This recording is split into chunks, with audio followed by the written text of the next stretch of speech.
একদিকে তপ্ত উনুন, আগুনের শিখাউড়া কড়াইয়ে রান্না হচ্ছে সুস্বাদু পাস্তা, আর অন্যদিকে নাচে গানে হচ্ছে ডিজে পার্টি। ডিজে বক্সের তালে কোমর দুলিয়ে পাস্তা নাড়ছেন শেফ। ভাবছেন এটা কি সত্যিই রান্নাঘর নাকি কোনো নাচের ফ্লোরে ঢুকে পড়লেন? এমনটা দেখে মনে প্রশ্ন জাগতেই পারে। তবে কি গানের সুর রান্নায় মজার স্বাদ যোগ করে, নাকি রান্নার সুগন্ধে গলায় ভালো সুর ওঠে? তবে উভয়ের মিশ্রণে বলাই যায় এটি রান্নাঘর ক্লাব। যাদের রান্না করতে আলসেমি লাগে তাদের জন্য এই রান্নাঘর ক্লাব হতে পারে চমৎকার জায়গা। অদ্ভুত লাগলেও ফ্রান্সের মার্সেইয়ের এই রেস্তোরাঁয় এমনটাই ঘটছে, যেখানে এই অভিনব উদ্যোগের নাম দেওয়া হয়েছে লেট হিম কুক। চলতি বছর শুরু হওয়া এই অদ্ভুত আয়োজন এখন পুরো সোশ্যাল মিডিয়ায় ঝড় তুলেছে। রান্নাঘরের এই মজাদার পরিবেশে ডিজে শিল্পীরা তাদের সুরের জাদু দেখাচ্ছেন। পেছনে শেফ রান্নায় মগ্ন।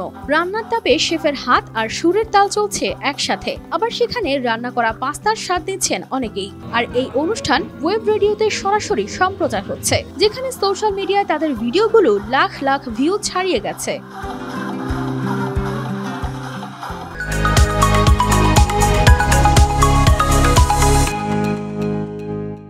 এই উদ্যোগের পেছনে রয়েছেন থিও ফ্যারাটো এবং তার মা ইসাবেল হুয়াং। তাদের মতে সঙ্গীত ও রান্নার মধ্যে এক গভীর মিল আছে। থিও বলেন, বিভিন্ন দেশের উপাদান নিয়ে যেমন এক একটি খাবার তৈরি হয়, তেমনি জীবনের অভিজ্ঞতা থেকে সুরের মেলবন্ধন তৈরি হয়। রান্না আর সুর দুটি মানুষের মন জয় করার সেরা মাধ্যম। ডিজে কার্লামো জানান, রান্নাঘরের এই সুর আর গন্ধ তাকে এক অন্য জগতে নিয়ে যায়।